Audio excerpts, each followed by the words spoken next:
Esu Edvinas Litvinas, Vilimed atstovas ir elektros ir elektronikos fakulteto studentas.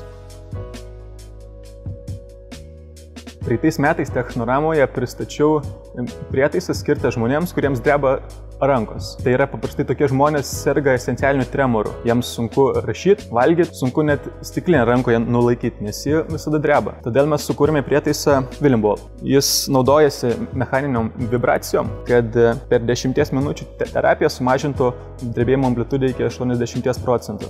Taip pat pristatėme programėlę Willimap. Tai programėlė iš esmės surišta su mūsų prietaisu Willimball, bet ji taip labiau atlieka diagnozės funkcijas.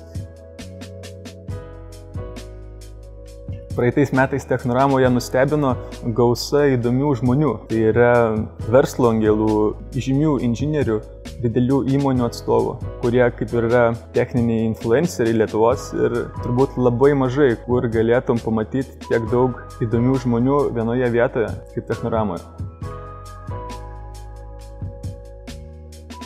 Technoramoje nutiko vienas labai svarbus mūsų įmonėje įvykis. Mes ten sutikome verslo angelą, kuris šiuo metu yra mūsų investuotojas. Jeigu nebūtume dalyvavę Technoramoje, tai galbūt šio verslo angelo ir nebūtume sutikę.